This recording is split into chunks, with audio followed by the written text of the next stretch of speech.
Si Lord, sineselebrate ka. Pinaparangal ka. Totoo yan. Siguro sinasabi mo, Brother Bo, parang di ba baliktad? Tayo ang magpaparangal kay Lord, tayo ang magse-celebrate sa Kanya, tayo ang pupuri sa Kanya. Ano sinasabi mong siya pupurihin na ako? Alam mo, totoo yan. Bakit ako naniniwala doon? Kasi tatay ako. Meron akong 2 anak, malalaki na ngayon. Pero nung maliliit sila, magalang sila sa akin. Bakit? Ito sikreto ha. Ginagalang ko sila. Ay nako, yung binibigay mo sa bata, yun ang sinusukli nila, di ba? Itong nakikita kong pagkakamali ng ibang mga magulang. Pati naman ako paminsan-minsan nahuhulog ako dito. Pero buti na lang, mas maraming beses hindi ako nagkamali. Pero ito yung nakikita ko. Halimbawa yung bata, 10 ang ginawa sa isang araw. Tapos yung siyam, okay na okay, mabait, mabuti yung siyam. Pero yung isa, naku, nagkamali siya. Alam mo, may mga magulang, may tatay at mga nanay, yun ang pinapansin lagi. Yun ang pinupuna, yung pagkakamali, kinakalimutan yung siyam na pagkakataon na tama yung ginawa. May problema yun. Kasi yung bata, lumalaki, ang identity niya, kumbaga yung ID niya, yung karatula na nakasabit sa leeg niya, anong nakasulat doon? Masama akong bata. Laging nagkakamali. Bakit? Yun ang pinalaki mo Nanay at tatay naman. Laging pinupuna yung pagkakamali. Laging, teka muna, siyam na mabuting ginawa Alam mo, naniniwala ako si Lord. 10 bagay na ginawa sa isang araw tayo, ha? Tapos yung siyam, hindi masyadong mabuti yung ginawa natin. Pero meron tayong ginawang mabuti. Alam mo, yun ang pinapansin ni Lord. Yung iba, pinapatawad niya. Pero ito, sinasabi niya, mabait ka. I celebrate you.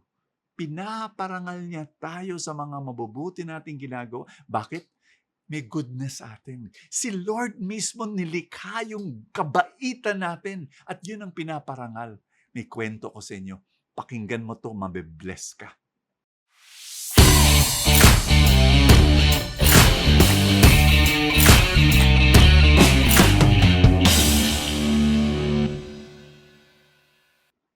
May isang kaibigan ako. Ilagay na natin sa pangalan na Santi. Kasi ayaw kong ibigay ibulgar yung totoo niyang pangalan para ma-protect natin yung identity niya. Ito yung kwento niya sa akin. Brother Bo, di ba lahat ng nanay naniniwala ang baby nila maganda? Sinabi ko naman, of course naman. Lahat ng nanay yan. Basta baby nila maganda. Tapos, alam mo, sinabi ni Santi, hindi yung nanay ko. Bakit? Tinanong ko. Naniniwala siya, pangit ako. Bakit naman? Well, 3 bagay. Number 1, pinanganak ako Friday the 13th. Yung nanay ko superstitious. So, feeling niya bad luck ako. Talaga? Oo. Pangalawa, suhi ako pinanganak. So hirap na hirap yung nanay ko. Kaya yun, iniisip niya yun. Pabigat lang daw ako sa kanya. Tapos pangatlo, naalala ko nung maliit akong bata, lagi akong tinatawag ng nanay ko, ang pangit mo, ang taba-taba ng legs mo, pangit mo. Grabe, yung pinapakinggan ko, yung kwento niya, sinabi ko, totoo ba to? May ganitong nanay.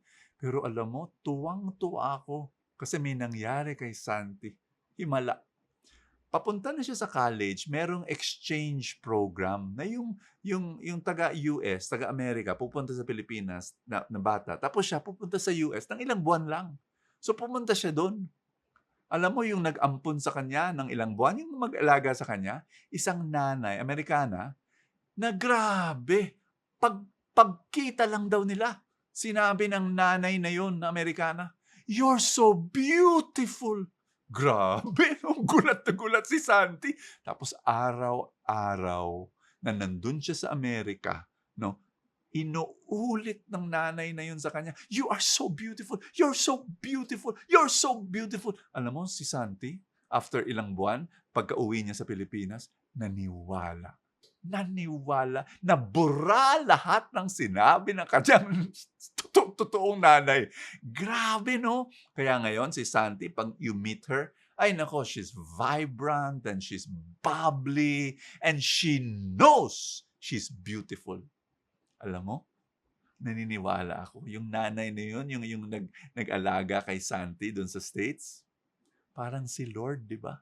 Si Lord, He celebrates you. He honors you.